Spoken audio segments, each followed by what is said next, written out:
Y cuando son las 7 de la mañana y 15 minutos puntualmente estamos recibiendo aquí en estudios una vez más a Natalia Carrau. Bienvenida. Muchas gracias. Buen día. ¿Está con frío? Todos y todas. No, está muy húmedo afuera. Ah, sí, eso es cierto. Está muy húmedo. Y el tema de hoy, decíamos fuera de micrófonos, demuestra la valentía de Natalia Carrau, porque hay que meterse en este momento con las elecciones en Venezuela y además con este título, evitar las trampas del análisis simplista. Hacemos una cosa, te dejo los micrófonos encendidos, me voy y vuelvo mañana. No. Podés hacer acotaciones. De hecho, necesitamos dialogar más sobre lo que pasa en Venezuela, ¿no? Esa es la idea, justamente. Esa es la idea, traer algunas pistas que puedan ser, que puedan sortear ese análisis simplista y dicotómico, ¿no? Es una dictadura, no es una dictadura, y eso de que siempre nos paramos de un lugar o en otro y que necesitamos hacerlo de esa manera para sostener nuestra posición. Y además, Venezuela se ha convertido en esa cuestión que se mete en la política interna de los países, incluso en países atravesados con elecciones, siempre está el micrófono abierto para preguntarle a los candidatos, ¿qué piensa sobre Venezuela? Sí. No así qué piensa sobre El Salvador, no así qué piensa sobre la Colombia de Uribe. Entonces, eso también nos muestra un poco por cuáles carriles de conversación pasa o la Argentina discusión. de Milei. O la Argentina de Milei, pero ahí esa pregunta es como más, sale más fácil porque es el vecino, ¿no? Pero si vamos a otros países de la región y de América del Sur... Para mi gusto se habla poco de todo lo que está pasando en Argentina. O sea, en general en este país se habla poco de lo que está pasando en el mundo y en la región, ¿no? Por eso es tan importante poder mirarnos en el espejo de Latinoamérica más y menos en los ojos de Europa para entender también la realidad regional en la que estamos insertos y reconocernos también en esa realidad, ¿no? Exacto. Pero bueno, lo cierto es que este domingo, el 28 de julio, hay elecciones en Venezuela. Vamos a traer algunas pistas, vamos a poder mirar un poquito más allá de lo que son de esa retórica simplista, de esa dicotomía simplista, y para hablar de lo que va a pasar el domingo necesitamos hacer mucho contexto. Y el material es vasto, podríamos hacer 2-3 columnas de esto porque hay que ir al pasado de Venezuela, bastante al pasado, retomar algunas de esas características para entender lo que va a suceder el domingo. Nosotros vamos a hacer una pincelada muy rápida y vamos a ir como muy a golpe, muy, muy velozmente, ¿no? Y lo primero que hay para decir respecto al recorrido de Venezuela previo a la asunción de Hugo Chávez es, hablar sobre la dependencia del país respecto a la industria petrolera, ¿no? Eso por un lado, y los intereses de Estados Unidos en esa industria y específicamente en me acaban de traer un vasito de agua, en lo que está sucediendo en Venezuela, ¿verdad? Entonces, durante más de 120 años Venezuela ha sido uno de los principales exportadores de petróleo del mundo. Esta industria está bajo una fuerte influencia de las necesidades energéticas del mercado estadounidense, y eso explica un poco cuáles son los intereses que Estados Unidos tiene en este país. Explica muchísimo y por qué los defiende tan fuertemente y qué es lo que pasó. Ahora vamos a ver con Chávez durante su gobierno, ¿no? Por otro lado, también hay que explicar un poco cómo ha sido la vida política de Venezuela durante el siglo XX, ¿no? Durante 50, 60 años del siglo pasado, Venezuela estuvo gobernada por dictaduras militares y regímenes autoritarios, todos fuertemente vinculados y con apoyo de Estados Unidos, ¿no? En 1958 se recupera la democracia y los regímenes bipartidistas que gobernaron también contaron con el apoyo y la anuencia de Estados Unidos. Sí. Hablabas del petróleo, me quedé pensando también en el litio, ¿no? De alguna manera también por allí hay algunos yacimientos que son importantes, ¿no?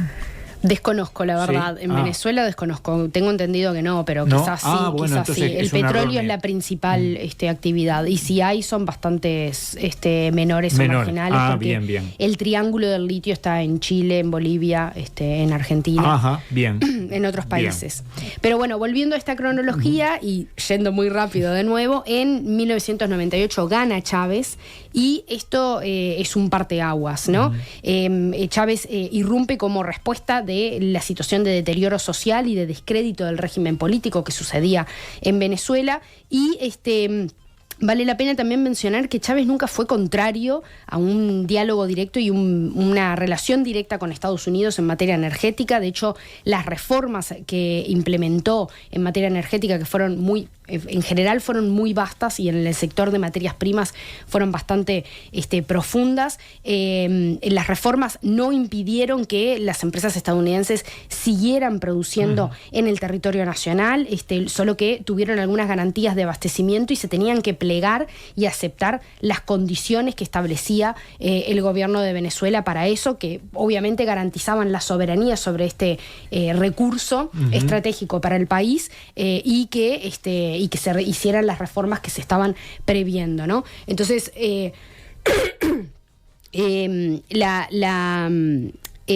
Chávez, además, como militar, era un estratega, ¿no?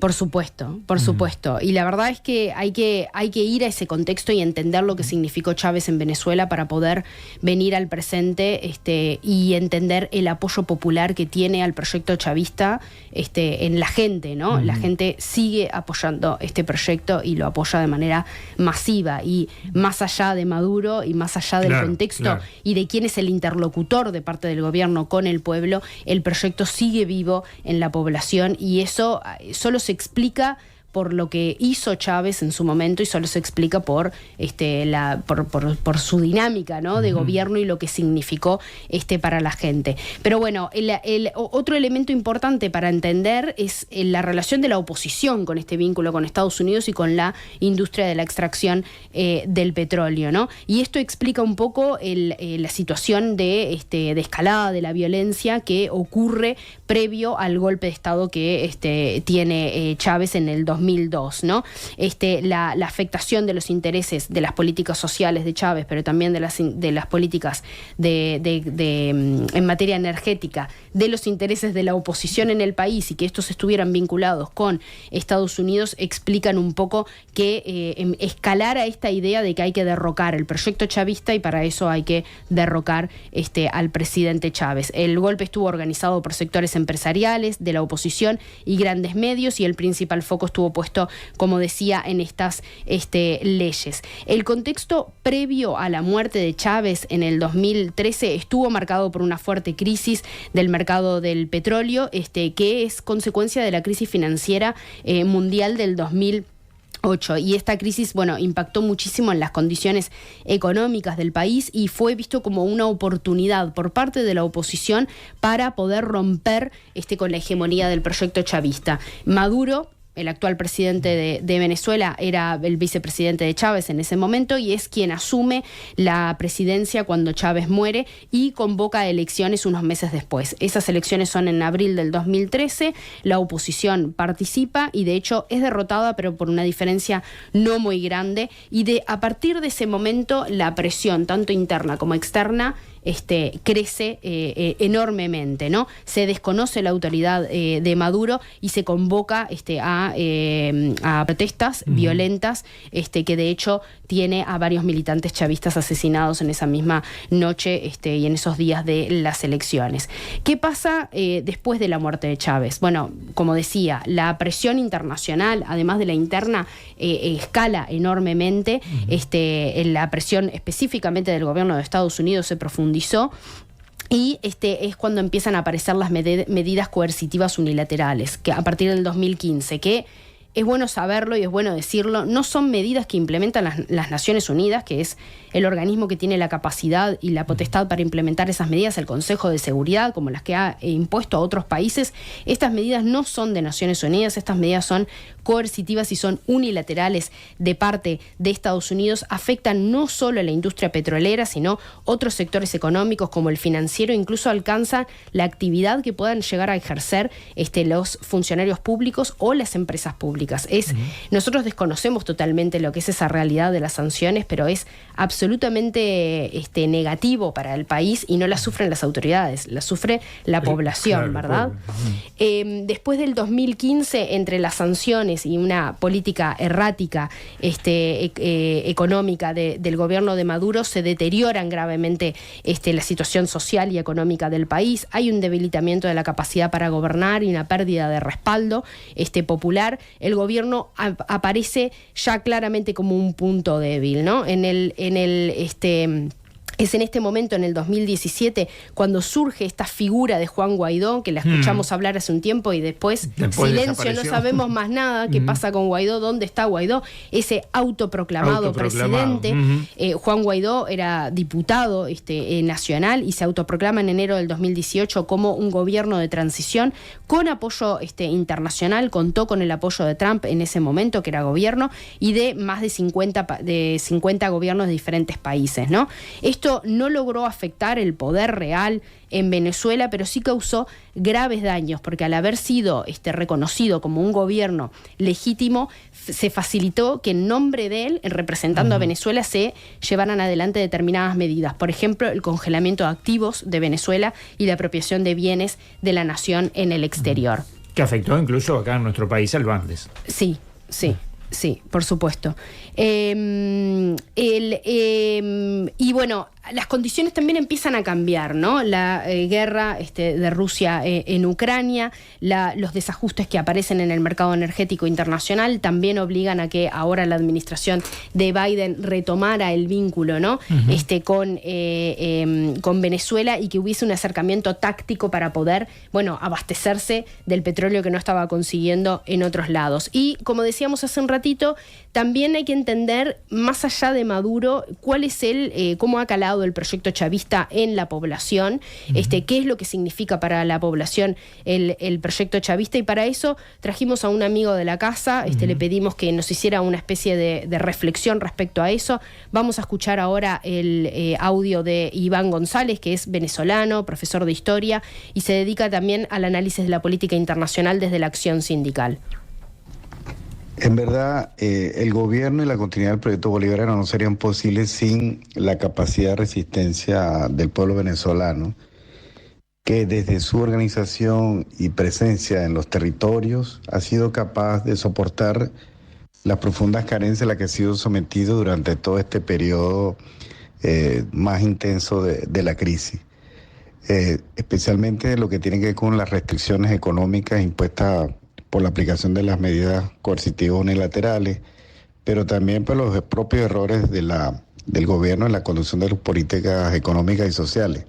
Hay experiencias diversas y muy ricas, como por ejemplo la de las comunas, que son formas de organización social en que la comunidad se organiza en sus territorios para atender necesidades concretas, como por ejemplo la producción y la distribución de alimentos, la prestación de servicios para la comunidad, como temas de salud, de atención primaria, apoyar la educación, el funcionamiento de las escuelas, los comedores, y otras necesidades de la comunidad en términos de organización social. Y esto es una fortaleza que ha permitido que se superen momentos críticos, por ejemplo, el peor momento de la baja de producción de alimentos y el desabastecimiento provocado, también durante la pandemia de la COVID-19 y en otros momentos donde ha sido la fortaleza del pueblo venezolano y sus organizaciones las que han garantizado la propia sobrevivencia de la democracia de manera profunda a nivel de la comunidad y la sociedad. Retomo esto último que decía Iván sobre el papel que han tenido la población en la organización de las comunidades para poder superar las dificultades del desabastecimiento, para conectarlo de nuevo con las medidas coercitivas, ¿no? En gran medida el desabastecimiento que existió profundamente y que ahora está siendo superado en Venezuela se explica por las medidas coercitivas, que son, recordemos, 900 sanciones, ¿no? Y esa organización que existe, ese tejido comunitario que existe en el país, también legitimado y organizado a partir de las comunas, y esta figura de las comunas explica que hoy Venezuela, y esto lo planteaba la vicepresidenta hace unos días, el 96% de los alimentos que consume el país son producidos internamente, ¿no? Y han podido sortear esta cuestión del desabastecimiento. Y volviendo al impacto de las sanciones, ¿no? Es evidente que si un país tiene restricciones para operar en el exterior, tiene restricciones para exportar sus productos estratégicos y esa canasta exportadora que permite crecer al país, bueno, eso va a afectar el consumo interno, va a afectar el abastecimiento, va a afectar las condiciones de vida de las personas. Tenemos que poder relacionarlo de manera directa, ¿no? Y no son casuales y no son inocentes, ¿no? Esto nos ha enseñado los 60 años del bloqueo de Cuba, y volviendo a lo que explicó por qué el bloqueo de Cuba y las medidas de Estados Unidos, en el 2022, porque todo se termina sabiendo, se conocen archivos desclasificados de Estados Unidos sobre el origen del embargo a Cuba, donde se reconoce que el objetivo del embargo fue crear penurias y desencanto entre la población cubana y provocar hambre, desesperación y el derrocamiento del gobierno. Un reporte de la CIA 20 años después de iniciado el embargo reconoce que no se habían cumplido estos objetivos y que las sanciones habían sido significativamente perjudiciales para el crecimiento y el desarrollo general de Cuba. Lo que tenemos que sacar como conclusión es que si un país está en crisis y es provocado que esté en crisis de manera externa por fuerzas foráneas, bueno, es evidente que el sistema político va a colapsar y va a entrar también en crisis. Entonces es mucho más fácil hacer caer un gobierno si esa crisis está presente materialmente en las condiciones de vida de la población. Y para irnos, vamos a presentar a los dos candidatos muy rápidamente. Hay 21 millones de personas que están llamadas a votar para este domingo. Son 10 los candidatos, pero solamente 2 tienen realmente chances y son claves. Uno es el actual presidente del país, que representa el gran polo patriótico, que tiene a su favor, por supuesto, el elemento central del Partido Socialista Unido de Venezuela, ¿no? Que tiene un anclaje territorial muy singular y extendido, con una capilaridad extraordinaria para llegar a la gente. En este último tiempo, Maduro ha logrado consolidarse en el poder, establecer una vía de diálogo directo con el gobierno de Estados Unidos y ha mejorado también la situación económica y social del país. Y del otro lado está Edmundo González Urrutia, es un diplomático representante de la Plataforma Unitaria democrático. Él representa la expresión electoral del PUD, porque la representación política está en manos de María Corina Machado, que la conocimos hace un tiempo, es una figura virulentamente cuestionadora de Maduro y fue inhabilitada para participar de las elecciones por parte del Consejo Nacional Electoral porque había llamado a la intervención militar en Venezuela y otro tipo de acciones que son contrarias a la patria.